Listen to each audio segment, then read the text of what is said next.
برای دیدن سوابق درخواست‌های قدیمی دو راه. یکی از داخل درخواست که کافی روی ردیف شغلی دبل کلیک کنیم و زبانه کارگاه و شغل رو انتخاب کنیم. میتونیم سوابق کارگاه و سوابق شغل رو که در سامانه خورشید هست نگاه کنیم اگر چیزی ثبت باشه به ما نشون میده، یا سوابق سامانه‌های قدیمی از سال 89 تا شهریور ماه 1402. مثلا در این گزارش کارگاه مشخصه که چه کسی در چه تاریخی درخواست داشته و در چه کارگاهی و چه شغلی و در چه جلسه‌ای برگزار شده و رأی گرفته.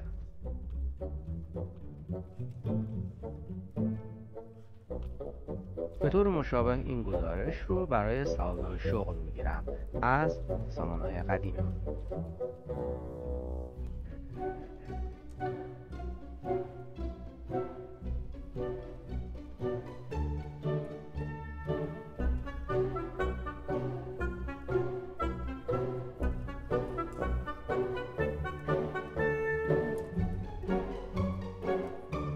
در این گزارش سوابق شغل رو در همین کارگاه خاص می‌خوایم.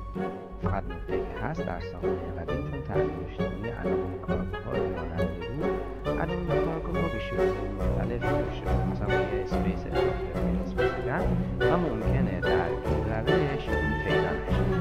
به همین دلیل روش مختلف برای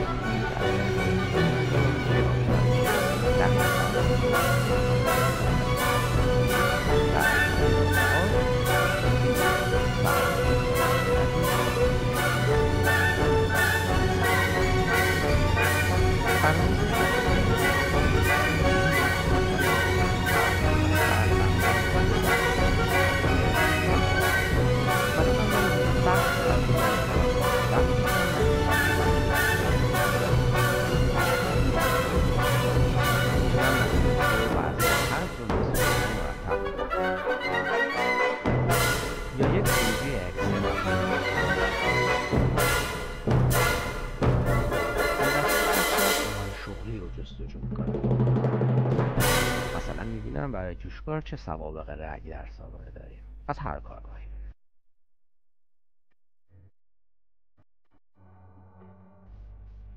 و یا مثلا دنبال سوابق جوشکار از یک کارگاه خاص هستم.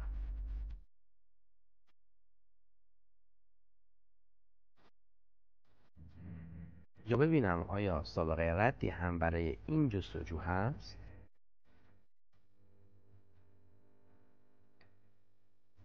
یا مثلا سابقه رأی الفی.